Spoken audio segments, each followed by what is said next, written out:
اللہ تبارک و تعالیٰ نے فرمایا یا ایھا الذین آمنوا اتقوا اللہ، اے ایمان والو اللہ سے ڈرو، وقولوا قولا سدیدا، اور بات سیدھی کیا کرو، بات سچی کیا کرو، بات صاف ستھری کیا کرو۔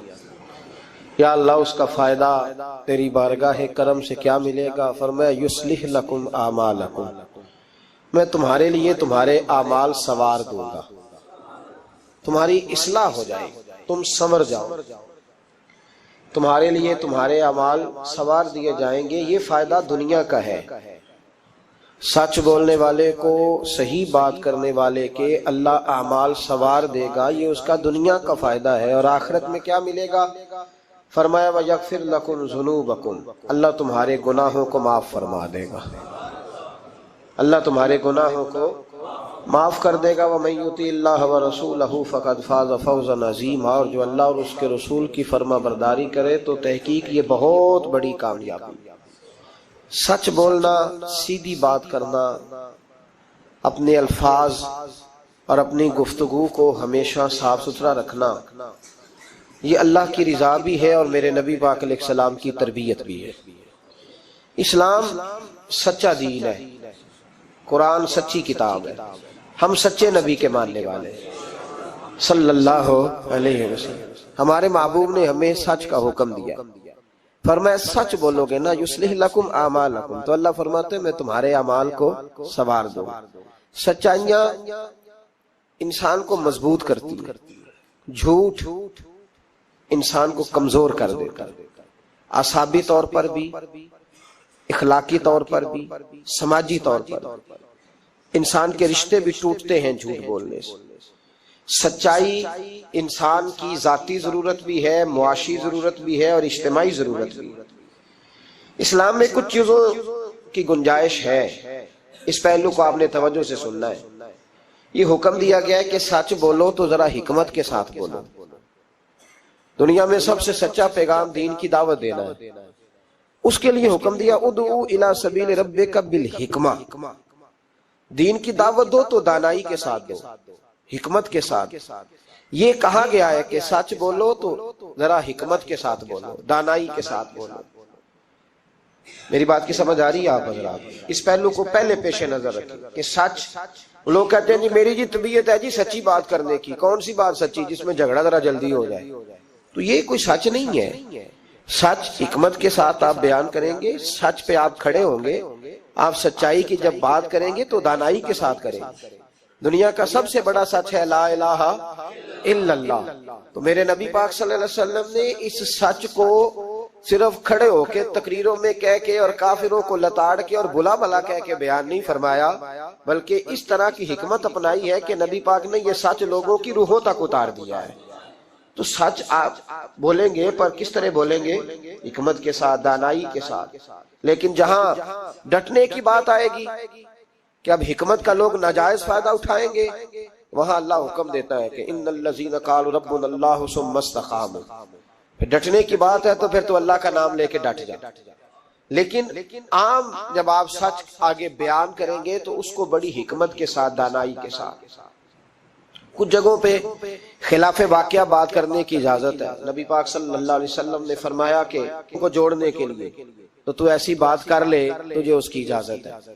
جوڑنے کے لیے تجھے خلاف واقعہ بات کرنے کی، مطلب اس کی دلیل یہ ہے کہ دو بھائی آپس میں ناراض ہیں تو کسی کی ذمہ صلح کرانا لگا، تو بڑے کے پاس گیا تو بڑے نے کہا کہ چھوڑ، تجھے پتہ ہی نہیں چھوٹے نے ظلم کتنے کیے۔ جب آدمی غصے میں ہوتا ہے تو وہ کوتاہیاں بیان کرتا ہے۔ اب اس کو یہ کہا گیا کہ یا کہ یہ نہ کہے کہ وہ تو کہہ رہا تھا کہ بڑا ظالم ہے چھوٹا بھائی، بلکہ وہ کہے یار ساری باتیں اپنی جگہ پہ رہی، پر وہ کہہ رہا تھا آخر میرا بھائی ہے، میرا بھائی کے بغیر گزارا تو نہیں نا۔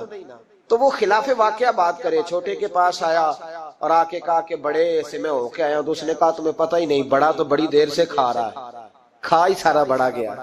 تب یہ بات چھوٹے کو آ کر بتانے کی ضرورت ہے، تو ایسی بات کر جو بظاہر خلاف واقعہ ہو لیکن لوگوں کو جوڑ دے۔ جوڑنے کے لیے خلاف واقعہ بات کرنے کی اجازت ہے، اب لوگ توڑنے کے لیے خلاف واقعہ بات کرتے۔ چاہیے تھا کہ جوڑتے، کہتے تیرا بھائی ہے، میں تو بات نہیں کرنا چاہتا پر ہے پورا ظالم، وہ کیا کرے بھائی، تیرا بھائی ہے، اب رشتے بدلتے نہیں. تو میں نے کہا جناب نے بڑا اچھا کردار ادا کیا، آ گئی ہے سمجھ آپ کیا کہنا چاہ رہے ہیں. تو لوگ توڑنے کے لیے کردار ادا کرتے ہیں. ایک تو یہاں اجازت دی، دوسرا میرے نبی کریم صلی اللہ علیہ وسلم نے فرمایا جنگ کے موقع پر اگر تمہیں خلاف واقعہ بات کرنی پڑے تو اس کی تمہیں جنگی حکمت عملی کے لیے اجازت ہے. تیسرا فرمایا کہ اپنی بیوی کو مطمئن کرنے کے لیے اگر کسی شخص کو خلاف واقعہ بات کرنی پڑے تو اس کی اسے کس بات کی اجازت ہے؟ چلے مسکرائیں نا آپ، ویسے ہی بتا دیں، ہو ذرا سنجیدہ اس مسئلے پہ. اس میں ہنسنے کی کیا ضرورت ہے؟ یہ کوئی ہنسنے والی بات تھوڑی ہے. اس پہ آپ ویسے ہی بتا دیں. لیکن بیوی سے خلاف واقعہ بات کریں آپ، کبھی اس کو منانے کے لیے کوئی ایسی بات کر دیں، لیکن اگر جھوٹ کا پلندہ اس کے سامنے بھی کھول دیں گے نا، اس کا بھی اعتماد ضائع ہو جائے گا. اور میاں بیوی کا رشتہ ہی اعتماد پہ قائم ہوتا ہے. جب وہ سمجھ جائے گی نا کہ میرے ساتھ بولتا ہی جھوٹ ہے، سچ بولتا ہی نہیں، تو پھر یہاں بھی معاملہ صحیح نہیں رہے گا. تو یہ دو تین مواقع. ایک چوتھی بات ہے، اس پر بھی تھوڑی توجہ کر لیں تاکہ مضمون کو آگے سمجھنے میں آسانی ہو جائے. ایک ہے ذو معنی لفظ استعمال کرنا حکمت کے تحت. حکمت کے تحت ایک آدمی کے سامنے کھانا آیا ہے تو وہ کھانا اس کے لیے مضر صحت ہے. بعض لوگ بعض چیزیں کھا کے ان کی طبیعت بگڑ جاتی ہے. اب سامنے والا کہتا ہے جناب کھانا، تو وہ کہا الحمدللہ جی الحمدللہ، بے شک بھوک لگی ہوئی ہے، لیکن اب وہ کھانا اگر کھائے گا اس کے لیے تکلیف ہے، تو اس کو یہ اجازت ہے کہ وہ سامنے والے کا دل بھی بچا لے اور اپنی صحت بھی. لیکن وہاں بھی ہم لوگ نخرہ دکھاتے ہیں، ہم لوگ نخرہ دکھاتے ہیں، کہتے ہیں جی یہ بلائلر میں نہیں کھاتا، یہ جو بڑا گوشت ہے یہ میں نہیں کھاتا. تو آپ صاف کہیں کہ جناب میرا نخرہ بڑا، میرے لیے چھوٹا گوشت پکائے. بات ختم ہو گئی. اب سامنے والے کی گنجائش نہیں تو وہ کیا کرے؟ تو اس پہ آپ، اللہ تعالیٰ روزی دیتا ہے نا روز گھر میں، تو گھر میں اللہ تعالیٰ توفیق دے گا تو جب ہمت ہوگی پکا کے کھا لیں گے. تو دوسرے کا دل بھی بچ جائے گا اور آپ کا جھوٹ بھی. اس کی دلیل نبی کریم صلی اللہ تعالی علیہ وآلہ وسلم کو حضرت صدیق اکبر مکے سے مدینے لے کے جا رہے تھے تو رستے میں ایک شخص ملا، وہ بڑا دشمن تھا اسلام کا. اس نے نبی پاک صلی اللہ علیہ وسلم کو دیکھا، جناب صدیق اکبر کو دیکھا، لیکن وہ حضور کو نہیں جانتا تھا، حضرت ابو بکر صدیق کو جانتا تھا. اب اس نے پوچھ لیا کہ ابو بکر یہ آپ کے ساتھ کون ہے؟ تو جناب صدیق اکبر رضی اللہ تعالیٰ عنہ فرماتے میرے دل میں خیال آیا کہ اگر میں نے حضور کا نام بتایا تو یہ شور بھی کرے گا اور ہو سکتا ہے تکلیف بھی پہنچائے. تو میں نے ایک حکمت کا جملہ استعمال کیا. ہادی کہا کرتے تھے رستہ دکھانے والے کو. تو عرب کے لوگ کسی کو کئی دفعہ ساتھ رکھتے تھے کہ ہمیں رستہ دکھاؤ، اس کو ہادی بنا لیتے تھے. کئی دفعہ بندے کہتے تھے آؤ چوک تک چھوڑ آتے ہیں آپ کو، پھر آپ سیدھا ہی روڈ، اس کو ہادی کہا جاتا تھا. تو حضرت ابو بکر صدیق کہتے ہیں کہ لوگ تو کہتے تھے نا چوک تک چھوڑنے والے کو ہادی، تو میں اپنے نبی کو اس لیے ہادی کہتا تھا کہ یہ جنت تک چھوڑ کے آئیں گے اور جنت کے بعد بھی ساری نعمتیں ان کی ہدایت سے ملے گی. کہتے جب کہا نا یہ کون ہے تو میں نے ایسا لفظ استعمال کیا کہ جس سے محفوظ بھی رہے اور سچ بھی ہو گیا. حضرت صدیق اکبر عرض کرنے لگے یہ میرے ہادی ہے، یہ میرے ہادی ہیں. تو وہ سمجھا کہ یہ چوک تک، گلی تک، اگلے چوراہے تک چھوڑنے جا رہے ہیں، اس طرح کے ہادی ہیں. کہتے میں نے کہا ہادی ہیں، تو وہ کہا اچھا اچھا اچھا تمہارے ہادی ہیں. وہ گزر گیا. فرماتے میں نے حضور کی طرف دیکھا تو محبوب مسکرائے. گویا محبوب سمجھ گئے کہ ابو بکر نے جو والا ہادی مجھے کہا ہے وہ والا ہادی ہے جو جنت کا راستہ دکھاتا ہے. تو اس طرح کا ذو معنی لفظ استعمال کرنا شریعت کے اندر جائز ہے. لیکن جھوٹ، صریحاً جھوٹ، اور ہمارے زمانے کے اندر تو جھوٹ، ایسا لوگ جھوٹ بولتے ہیں جو گناہ بے لذت ہے، کوئی مطلب ہی نہیں. اگر آپ ناراض نہ ہو تو بڑے بڑے سیانے لوگ جھوٹ بولتے. اب تو لوگوں نے گناہوں کے نام بدل لیے ہیں. میں اکثر کہتا ہوں کہ اب چغلی کا نام لوگوں نے گپ شپ رکھا ہے. آؤ تھوڑی دیر گپ شپ کرے، محلے کے 4-5 معزز لوگوں کی پگڑیاں اچھالے، یہ گپ شپ ہے ہماری. اور جھوٹ کا نام بدل کے ہم نے بہانہ رکھ دیا ہے. بیوی کہتی ہے میں نے شوہر سے بہانہ کر دیا، بندہ کہتا آئے تھے کچھ لوگ بس میں نے بہانہ کر دیا. تو بھائی تو صاف کہہ میں نے جھوٹ بولا ہے، اس کا نام بدل کے بہانہ کیوں؟ اور بلا وجہ کا جھوٹ، بلا وجہ کا. دوست بیٹھے یارانہ ہے، جھوٹ بول رہے ہیں. وہ 6 کروڑ آیا تو 9 کروڑ نکل گیا، تو وہ ابا جی لائے وہ جگہ خرید کے. تو میں نے کہا نہیں ڈیفینس والی نہیں مجھے پسند، میں تو وہ بیریا ٹاؤن والا مکان خریدوں گا. تو یہ جھوٹ کس پہ روب ڈال رہے؟ اور جس کو جھوٹ سنایا جا رہا ہے وہ بھی آگے سے جھوٹ بول رہا ہے. وہ کہہ رہا ہے نہیں تیرے تو ابے نے دیکھا، میرے دادے نے بھی 10 کروڑ دیکھا ہوا ہے. تو ان کہانیوں کا مطلب کیا ہے؟ کیوں لوگ ایسا کرتے ہیں؟ بلا وجہ. اور پھر کچھ لوگوں کو ہر وقت بولنے کی اجازت ہے. وہ کہتے ہیں میں کہانی بنا کے سنانی پڑے, سنانی ضرور ہے. مذاق, ایک آدمی لطیفہ سنا لیا تو اب اس کی عزت نہیں بچتی جب تک یہ نہ سنائے. راز ہو گئے آپ لوگ, گھورنے لگے ہو نا بیچ بیچ میں سے تھوڑا تھوڑا. صحیح کہہ رہا ہوں. کیا ہوتا ہے کہ اب سنانا ضرور ہے لطیفہ, چاہے جھوٹا گھڑ کے بیان کیا جائے. میرے نبی پاک علیہ السلام نے فرمایا جو میرا مومن ہوتا ہے وہ مذاق میں بھی جھوٹ نہیں بولتا اور جھگڑے میں بھی جھوٹ نہیں بولتا. یعنی جب بندہ مذاق کر رہا ہوتا ہے تو جو مرضی کہا جاتا ہے. فرمایا جو میرا کلمہ پڑھنے والا ہے وہ مذاق میں بھی جھوٹ نہیں بولتا, اور جب جھگڑا کرتا ہے تو آدمی کو غصہ ہوتا ہے, وہ بڑا کچھ کہہ دیتا ہے. فرمایا میرا مومن غصے میں بھی جھوٹ نہیں بولتا بلا وجہ. اور اگر میں کئی دفعہ حرمین شریفین کے سفر میں موقع ملتا, حاجیوں کی ملاقاتیں ہوتی ہیں تو پتہ نہیں کیا کوئی سناتے رہتے, پتہ نہیں ایک دوسرے کو کیا داستانیں سناتے ہیں. وہ صاحب کیا بتائیں, وہ ڈیرے پہ اتنے لوگ آتے ہیں, بڑے پریشان ہیں, تو بڑا ایسا ہے. تو کیا ضرورت ہے یہ, اگر کسی کے پاس خوشبو ہو نا اسے بتانے کی ضرورت نہیں پڑتی کہ میرے پاس خوشبو ہے. خوشبو آ جاتی ہے, خوشبو بولیے, خوشبو بہرحال آ جاتی, خوشبو آئی جاتی, نکل جاتی ہے خوشبو, وہ بہرحال بات کر دیتی ہے. ہم کئی دفعہ اجتماعات میں جاتے ہیں تو نقیب محفل نے لفظ رٹے ہوتے ہیں اور سب کے لیے بول دیتا ہے فلاں صاحب فلاں. میں روک دیتا ہوں, میں کہتا ہوں صاحب اگر ہمارے اندر کچھ ہوا تو باہر نکل آئے گا. تو آپ کے بتانے سے, بڑھانے سے, اونچا بٹھانے سے کیا فرق پڑے. جھوٹ کی زندگی, اور لوگ بلا وجہ رشتے جھوٹ پہ قائم ہوتے ہیں. ایک بڑے پیار والے دوست تھے, کہنے لگے دعا کریں, عزیزوں کی بچی ہے, شادی کے 15 دن بعد گھر لوٹ آئی. میں نے کہا وجہ کیا ہوگی. کہنے لگے چھوٹی سی غلطی ہو گئی, گاؤں میں رہتے تھے, بچی کا رشتہ نہیں ہوتا تھا, تو ڈی سی کالونی میں آ کر, بڑی سوسائٹی میں آ کر کرائے کا مکان خریدا, تو بس چند دنوں میں رشتہ ہو گیا. اب جب بچی والوں کو پتا چلا ہے کہ گاڑیاں بھی بیگانی تھی اور مکان بھی کرائے کا تھا, تو بچی لوٹ آئی ہے. تو دیکھیں نا لوگ کتنے لالچی ہیں. ان کو جب سمجھ آئی ہے کہ مکان کرائے کا تھا تو انہوں نے رشتہ توڑنے کی طرف آ گئے. تو میں نے کہا وہ نہیں لالچی, آپ جھوٹے. آپ نے جو تھے وہ دکھانا چاہیے, جو آپ نہیں تھے وہ آپ نے کیوں دکھایا, جھوٹ کیوں بولا. جب بچی والے کے گھر میں بچے والے رشتہ دیکھنے آتے ہیں تو بچی کا باپ لاکھوں کی باتیں کیوں چھیڑتا ہے, وہ کروڑوں اربوں کی باتیں کیوں کرتا ہے, وہ جائیدادوں کے وظیفے کیوں پڑھتا ہے, وہ کیوں ایسی گفتگو کرتا ہے جس سے بچے والے کے دلوں کے اندر کجی پیدا ہو. رشتے کرانے والے کو کہا جاتا ہے کہ ہم نے کار بھی دینی ہے, یہ بھی بتا دینا رشتے والوں. بچے کی ماں کو سونے کی بالیاں بھی ڈالیں گے, تو یہ داستانیں کیوں سناتے ہو, پھر کہتے ہو لڑکوں والے لالچی ہو گئے. تو یہ کہانیاں ہم گھڑتے ہیں, جھوٹ خود لوگوں کے سامنے ہم رکھتے ہیں, اور بعد میں جب اوقات واضح ہوتی ہے پھر رشتے ٹوٹتے ہیں. رشتے جھوٹ پر قائم ہو تو قائم ہو جاتے ہیں, پر قائم رہتے نہیں, وہ ٹوٹ جاتے ہیں. رشتے وہی قائم رہتے ہیں جو رشتوں کے ساتھ قائم ہوا کرتے ہیں, جن کی بنیادیں خلوص ہوتی ہے. جھوٹ ہمیشہ انسان کو تباہ کرتا ہے. کیا حسن ہے میرے نبی پاک کے فرمان میں, کیا خوبصورتی ہے. حضور نے فرمایا الصدق ینجی والکذب یہلک.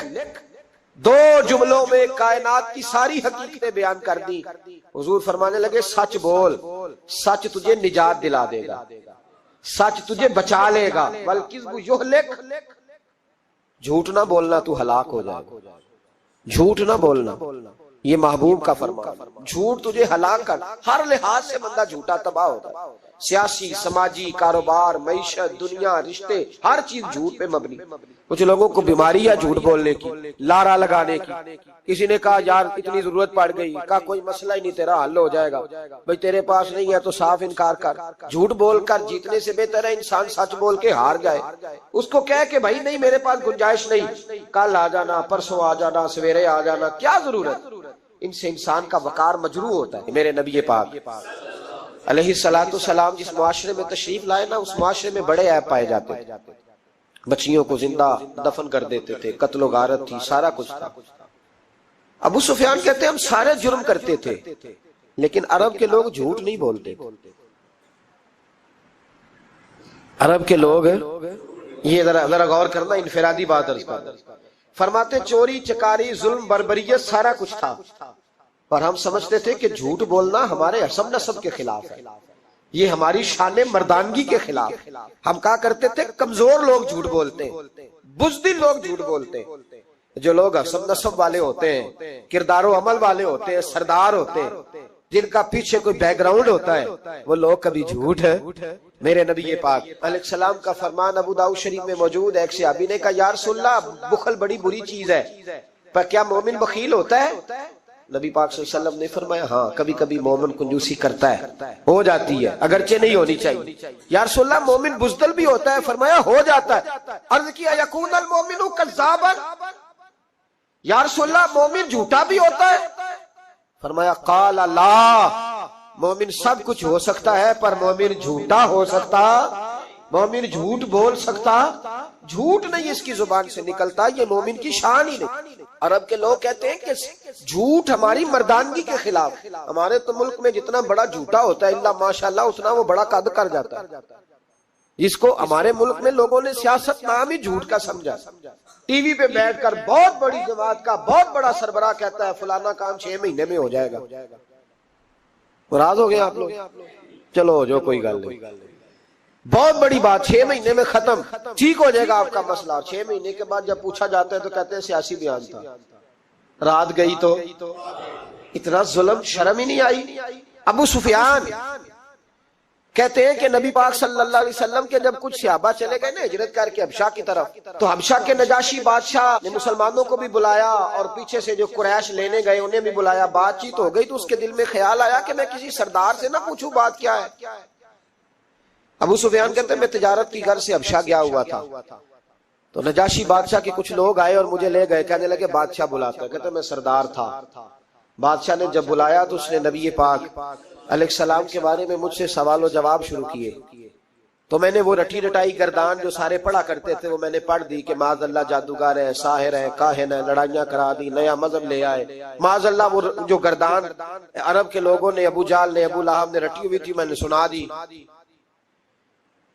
کہتے اس نے ایک سوال پوچھا، اس نے کہا چل ابو سفیان جو تو کہتا ہے ٹھیک ہی کہتا ہوگا معاذ اللہ، لیکن یہ بتا کہ کیا کبھی انہوں نے جھوٹ بھی بولا ہے؟ کیا انہوں نے کبھی، بہت بڑی بات ہے اس کو سمجھنا۔ ابو سفیان کہتے ہیں کہ میرے دل میں 1 منٹ کے لیے خیال آیا کہ میں جھوٹ بول دوں، کہہ دوں کہ وہ بولتے ہیں معاذ اللہ جھوٹ، لیکن پھر میرے اندر سے آواز آئی کہ تو قبیلے کا سردار ہے، اور جو مردانگی والے لوگ ہوتے ہیں ان کی زبانوں سے کچے جملے نہیں نکلتے، وہ جھوٹ نہیں بولتے۔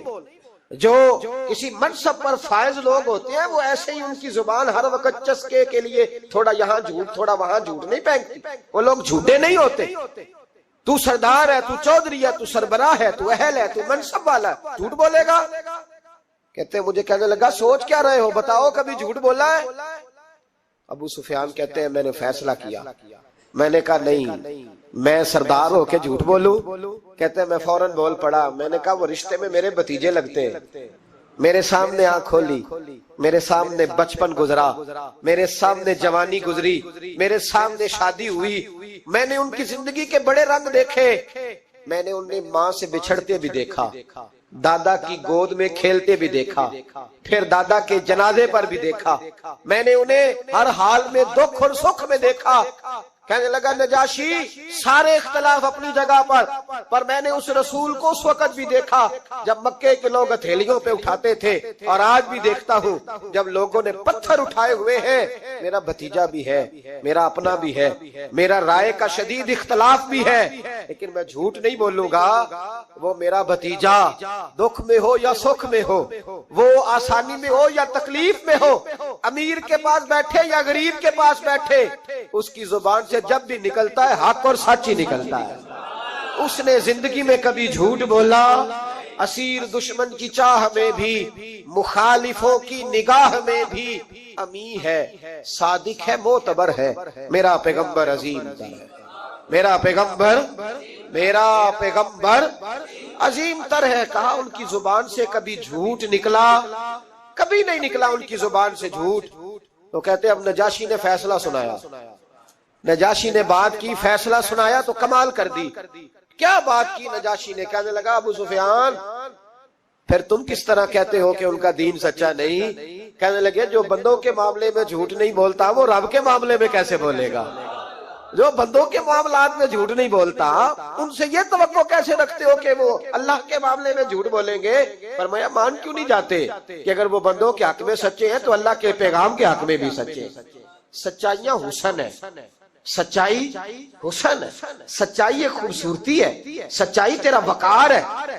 دیکھیں نا تیرے جملوں کے لوگ قیدی ہو گئے، اور جب ٹٹول کے دیکھا تو اندر سے تو کچھ اور نکل آیا۔ کل تو کچھ کہہ رہا تھا، سویرے اٹھ کے تو کچھ کہہ رہا، تیرے لفظ کچھ ہے، تیرا رویہ کچھ اور ہے۔ زندگی میں یاد رکھنا، کسی بڑے کی خوشامد کر کے کبھی اس سے محبت نہ ڈالنا۔ جھوٹ بولتے ہیں ہم لوگ، اپنا حلیہ ہم نے صداقتوں کے بادشاہوں جیسا بنایا ہوتا ہے، لیکن ہمارے لفظوں میں جھوٹ ہوتا ہے، ہمارے لب و لہجے کے اندر یہ کراہت ہوتی ہے۔ حضرت باجید بستامی فرمایا کرتے تھے جو زبان کا سچا نہیں ہوتا اس کو کبھی معرفت کا نور نصیب نہیں ہوتا، چاہے کہ 2000 جبہ ڈال کے بیٹھ جائے۔ معرفت کا نور اسے ملتا ہے جس کی زبان پر حق اور سچ ہوتا ہے۔ یاد رکھنا، سچائی اتنی بڑی دولت ہے۔ امام فخر الدین رازی رحمت اللہ تعالیٰ نے ایک بڑی پیاری حدیث لکھی ہے، کہتے ہیں نبی پاک صلی اللہ علیہ وسلم کے پاس ایک شخص آیا، اس نے کہا یا رسول اللہ میں نے کلمہ پڑھنا ہے پر 4 چیزیں ہیں جو مجھ سے چھوٹتی نہیں اور آپ ان کو حرام کہتے ہیں، تو حضور آپ حکم کریں کیا کروں؟ فرمایا چل تو بول وہ کیا ہے؟ کہنے لگا جی میں شراب کا بھی عادی ہوں۔ معاذ اللہ، بولیے استغفر اللہ، سارے بولیے میں شراب کا عادی ہوں، مجھ سے چھوٹتی نہیں۔ اور پھر کہنے لگے میں چوری کا بھی عادی ہوں، جاتی نہیں۔ اور تیسری بات یہ کہ میں معاذ اللہ ثم معاذ اللہ زنا کا بھی عادی ہوں۔ اور چوتھی میرے اندر بیماری ہے کہ میں جھوٹ بہت بولتا ہوں، یادیں چھوٹتی نہیں۔ میں ان کے ہوتے ہوئے کلمہ کیسے پڑھوں؟ آپ کے دین میں یہ شدید بری چیزیں اور مجھ سے چھوٹتی نہیں، تو کیا حکم ہے؟ میرے محبوب علیہ السلام کو اللہ نے بڑی حکمت عطا فرمائی، بڑا نوازا ہے نبی پاک۔ حضور نے بڑے خوبصورت جملے کہے، فرمایا کہ سودا کر لے میرے ساتھ۔ عرض کی حضور حکم ہو، فرمایا 4 میں سے 1 چھوڑ دے، کلمہ پڑھ لے، سودا کر لے۔ کہا حضور حکم کرے کون سی؟ صحابہ کہتے ہیں اب ہم گھوم رہے تھے کہ یہ کیا بات ہے، 4 چیزیں حرام میں قطعی ہیں۔ حضور کہتے ہیں 1 چھوڑ دے، میں 1 وعدہ کر۔ کہا یا رسول اللہ حکم کرے؟ تو صحابہ کہتے ہیں اب جب حضور نے کہا 1 چھوڑ دے تو ہم پھر تجزیہ کر رہے تھے کہ شراب بڑی گندی ہے، زنا بڑا گند ہے، چوری کسی کے حق میں ڈاکہ ہے، ظلم ہے۔ لیکن میرے نبی پاک علیہ الصلوۃ والسلام نے کیا خوبصورت فرمایا، فرمایا چل تو جھوٹ چھوڑ دے۔ کیا چھوڑ دے؟ اللہ اکبر، فرمایا جھوٹ چھوڑ دے۔ عرض کی باقی؟ فرمایا باقی اللہ فضل کرنے والا ہے، تو جھوٹ چھوڑ دے۔ اب لوگ کہتے ہیں کہ ہم حیران تھے کہ اتنی گندی چیزیں، شراب بھی، زنا بھی، چوری بھی، اور حضور نے صرف جھوٹ چھڑوایا ہے۔ وہ سردار کہتا ہے میں گھر گیا، شراب کی بوتل پہ ہاتھ ڈالنے لگا، دل میں خیال آیا شراب پی کے صحابہ کے مجمع میں جاؤں گا، تو اگر کسی صحابی نے پوچھا کہ تو نے شراب پی ہے، جھوٹ بولوں گا تو نبی پاک کے وعدے کا کیا بنے گا، اور سچ بولوں گا تو اس محفل نور میں بیٹھوں گا کیسے شراب پی کے؟ کہتے 2-3 دفعہ ہاتھ بڑھایا پر مزہ نہیں آیا، میں نے پٹخی دیوار کے ساتھ بوتل، میں نے کہا یہ تو گئی، یہ نہیں پیوں گا آج کے بعد۔ کہتے پھر میں باہر نکلا اس عورت کے پاس رات گزارنے جہاں منہ کالا کرنا تھا۔ کہتے ہیں جب پہنچا تو اس نے پہلا سوال پوچھا، کہنے لگی سنا ہے تو کلمہ پڑھ گیا ہے؟ کہتے ہیں بس وجود چکنا چور ہو گیا۔ او میرے دوستو، لوگ پوچھتے تو ہے نا تو کس کا بیٹا؟ ہاں ہاں او سنگیو، لوگ پوچھ لیتے ہیں تو کس استاد کا شاگرد ہے؟ او یارو یاد رکھو، تیرا حلیہ دیکھ کے لوگ پوچھتے ہیں تو کس مرشد کا مرید ہے۔ یاد رکھ، اپنے لیے نہ صحیح کسی کی عزت کے لیے صحیح، اپنے لیے نہ صحیح کسی کی عزت کے لیے، تو کسی کے لیے ہی بدل دا یار، تو کسی کا ہی خیال کر جا، چل کسی اور کے لیے اپنے آپ کو تبدیل کر جا، اپنے لیے نہ صحیح دیکھ تو کسی اور کے لیے ہی بدل جا، اب تیری کسی اور سے بھی نسبت ہے، لوگ کسی اور کے ساتھ تجھے منسوب کرتے ہیں، ان کا دیوانہ ہوں، ان کا مجذوب ہوں، کیا یہ کم ہے کہ میں ان سے منسوب ہوں؟ کہا اس بی بی نے، کہنے لگی سنا ہے تو کلمہ پڑھ گیا ہے؟ کہتے بجلیاں دوڑ گئی۔ میں نے کہا اگر جھوٹ بولوں تو حضور کے وعدے کا کیا بنے گا؟ محبوب نے کہا جھوٹ نہیں بولنا، اگر سچ بولوں تو پھر اس کے قریب کیسے جاؤں؟ کہتے وہاں سے بھی لوٹ آیا۔ اب میری زنا کی عادت بھی گئی۔ اگلی شام ہوئی تو سامنے مال پڑا تھا ایک آدمی کا، وہ آدمی کا فلتا اس پہ ہاتھ ڈالنے لگا تو دل میں خیال آیا یہ سویرے تفتیش بھی کرے گا، اگر پوچھتا پوچھتا مجھ تک آ گیا کہ تو نے تو نہیں چوری کی تو جھوٹ تو میں بول ہی نہیں سکتا، حضور سے وعدہ کیا ہے، اور سچ بولوں گا تو میری آبرو کیا بچے گی؟ کہتے ہیں شام ایک دن میں گیا، اگلے دن کی شام ہوئی تو صرف سچ کی عادت اپنائی، میرا زنا بھی گیا، میری چوری بھی گئی، میری شراب کباب بھی گئے۔ کہتے ہیں تیسرے جا کے دروازہ رسول پہ بیٹھا، صحابہ باقی اپنا کام کرتے رہے، میں صرف مصطفیٰ کا چہرہ تکتا رہا، میں بس چہرہ تکتا رہا۔ دیر ہو گئی تو ایک صحابی کہنے لگے کیا دیکھ رہے ہو؟ تو میں نے کہا اس رسول کا کمال دیکھ رہا ہوں، اس محبوب کا کمال دیکھ رہا ہوں۔ ایک جھوٹ چھڑوایا ہے تو رب کریم نے مجھے سارے تقوی عطا فرما دیے۔ یہاں تو جھوٹ کے پلندے پیروں نے ڈیوٹیاں لگائی ہوئی ہے مریدوں کی، جاؤ کرامتیں بیان کرو، سناؤ، فیس بک پہ دو، جڑے محرم راز حقیقت دے اور راز حقیقت کھول دے نہیں، اے جنہ ویکھیا نہیں او کرن گلاں، جنہ ویکھ لیا او تے بول دے ہی نہیں۔ یہ جھوٹ کا پلندہ لے کر کے تو پھر رہا ہے، اس کو سنبھال کے رکھ۔ سچائی انسان کو جوان رکھتی ہے، سچائی آدمی کو بڑا کرتی ہے، سچائی اس کے رشتے قائم رکھتی ہے۔ میرے نبی کریم علیہ السلام نے سچ کا درس دیا، سچی بات کا حکم کہا، فرمایا سچ بولو۔ حضرت مالک بن دینار رحمت اللہ علیہ ارشاد فرمایا کرتے تھے کہ سچائی اتنی بڑی چیز ہے کہ سچائی کو تو آگ نہیں جلاتی، فرمایا کرتے تھے سچائی کو تو مٹی نہیں کھاتی، فرمایا کرتے تھے سچائی کو تو دریا نہیں ڈبوتا۔ لوگوں نے پوچھا دلیل، فرمانے لگے میرا ایک دہریے سے مناظرہ ہو گیا، لوگ بہت سارے اکٹھے ہو گئے، جب بات ذرا آگے بڑھی تو دہریہ مانتا نہیں تھا، میں دلائل دیتا، وہ بھی مجھے دیتا۔ سادے لوگ بول پڑے، کہنے لگے حضرت جی ہم تھک گئے ہیں سن کے، رزلٹ بھی نکالے۔ تو فرماتے میں نے دہریے سے کہا چل رزلٹ نکال لیتے ہیں۔ آگ جلاتے ہیں، دونوں ہاتھ ڈالتے ہیں، جو سچا ہوگا بچ جائے گا، جو سچا ہوگا۔ فرماتے تھے سچائی کو آگ بھی نہیں جلاتی، جو سچا ہوگا بچ جائے گا اور جو جھوٹا ہوگا جل جائے گا۔ فرماتے ہیں آگ جلا لی، اب میں نے اسے کہا چل ہاتھ ڈال، تو وہ جھوٹا تھا، جھوٹ کے پیر کوئی نہیں ہوتے، وہ ہاتھ ہی نہیں آگے کرتا، ہاتھ ہی نہیں بڑھاتا۔ کہتے میں نے زبردستی پکڑ کے اس کا ہاتھ آگ میں کیا، کئی دیر تک آگ میں رکھا، نہ اس کا جلا نہ میرا جلا۔ کہتے باہر نکلا، لوگوں نے شور کر دیا یہ کیا ہے؟ میں نے عرض کی مولا نہ اس کا جلا نہ میرا۔ فرماتے عاطف غیب سے ندا آئی، مالک بن دینار سچے کے ہاتھ میں بھی جس کا ہاتھ ہو ہم اس کا بھی نہیں جلایا کرتے، سچے کے ہاتھ میں بھی جس کا ہاتھ ہو ہم اس کا بھی۔ تیرا ہاتھ اس نے پکڑا اور جلا دوں، کہا علیحدہ کر۔ کہتے میں نے کہا چل بھیا علیحدہ علیحدہ ڈال دے، اور ڈرنے لگا، میں نے کہا یہ تو ڈالنا ہی پڑے گا۔ کہتے ہاتھ ڈالنا، اس کا جل گیا، میرا بچ گیا۔ تو لوگ کہنے لگے یہ کیا ہوا؟ تو میں نے کہا کچھ بھی نہیں ہوا، میرا کمال نہیں، میرا رب بھی سچا ہے، میرے رب کے وعدے بھی سچے ہیں، قرآن بھی سچا ہے، قرآن کے اعلان بھی سچے ہیں، محبوب بھی سچے ہیں اور محبوب کے فرمان بھی سچے۔ سچائیاں تو آگ میں ڈالے تو نہیں جلتی، ہم لوگ کیسے علیحدہ علیحدہ ہو جاتے۔ اور پھر میں نے عرض کی کہ کوئی فائدہ نہیں ہوتا لوگوں کا، بلا وجہ جھوٹ بولتے، جھوٹی خوابیں بیان کرتے، جھوٹے نظریات اور جھوٹی کہانیاں لوگ گھڑ کے بیان کرتے، آتے ہیں تو قصیدہ خوانی کرتے، بادشاہوں کے، پیروں کے، علماء کے قصیدے پڑھتے ہیں، آ کے ان کو کہتے ہیں کیا بات ہے کیا بات۔ نہ بھائی وہ تعریف ہوتی نہیں جو منہ پہ کی جاتی، تعریف تو وہ ہوتی ہے جو تو کسی تیسری جگہ جا کے بیٹھ کے کرتا ہے۔ یہ میری بات یاد رکھنا، جو منہ پہ کی جاتی ہے وہ خوشامد ہوتی ہے۔ حضرت سیدنا عمر فاروق رضی اللہ تعالیٰ عنہ فرمایا کرتے تو جو میری تعریف کرتا ہے میرا دل کرتا ہے کہ اس کے منہ میں مٹی ڈالوں۔ ہمارے ایک بزرگ تھے مولانا غلام علی اوکاڑوی صاحب رحمت اللہ علیہ، رات میں اوکاڑے میں تھا تو ان کی خوشبوئیں بڑی آ رہی تھی وہاں سے، تو ان کی جب کوئی تعریف کرتا تھا تو وہ اس دور میں ہم یہ نہیں نہ کہہ سکتے کسی کو کہ تیرے منہ میں مٹی ڈالوں، تو جب کوئی تعریف کرتا تھا تو وہ اپنے رنگ میں بولتے تھے، فرمایا کرتے دل کرتا ہے تیرے منہ میں خاک شفا ڈالوں، تیرے منہ میں مدینے کی خاکیں شفا ڈالوں۔ تو بندہ کہتا ہے کیا مطلب؟ کہنے لگے حضرت عمر مٹی کہا کرتے تھے نا، تو میں کہہ نہیں سکتا کہیں تو ناراض نہ ہو جائے، تو منہ پہ تو خوش آمدید 2 منٹ آئے۔ اور پیر بھی چونکہ علماء بھی اللہ ماشاءاللہ میری طرح جو کہلواتے ہیں، وہ علماء مشائخ بڑے لوگ، وہ تعریف کے اللہ تعالیٰ خیر کرے، بڑے مزے ہوتے ہیں، تو تھوڑی دیر تعریف کرتا ہے، آنے والا کہتا ہے حضرت جی بلے بلے ساری رات اسی رہے ہو خواب ہے۔ یہ 2-3 تعریفیں سنو، اب میں گیا، آپ جانے اور آپ کا کام جانے۔ تو بھائی تعریف خالی کرتے رہنے کا کیا مطلب ہے؟ پیارا تو وہ ہوتا ہے جو مشن کا وارث ہوتا ہے، جو دست و بازو بنتا ہے، جو آگے بڑھتا ہے، جو دکھوں سکھوں میں دھوپ چھاؤں میں ساتھ ہوتا ہے۔ آ کے تعریف کرنا، کلادہ ملانا، نکل جانا.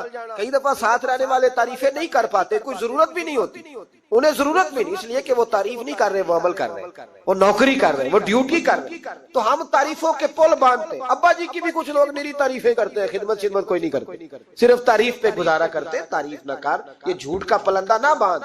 ایک بزرگ کی تحریر پڑھ رہا تھا، رات کو بڑا مزہ آیا. فرمانے لگے نبی پاک کے زمانے کے تو جانور بھی سچ بولتے تھے. کیا کہہ دیا میں نے؟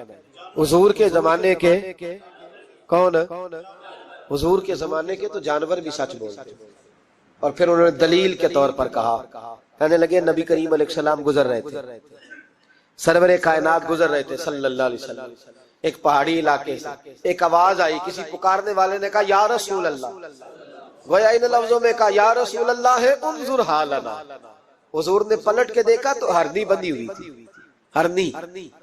نبی پاک علیہ السلام گئے اس کے پاس. ایک روایت ہے کہ صحابی نے اس کو باندھا تھا، ایک روایت ہے کہ یہودی نے باندھا. حضور گئے، آ کے کہا کیا بات ہے؟ تو عرض کرنے لگے یا رسول اللہ یہ بندہ مجھے قیدی بنا کے لایا، اور آپ میرے تھنوں کو دیکھیں دودھ سے بھر گئے، بچے میرے تڑپ رہے.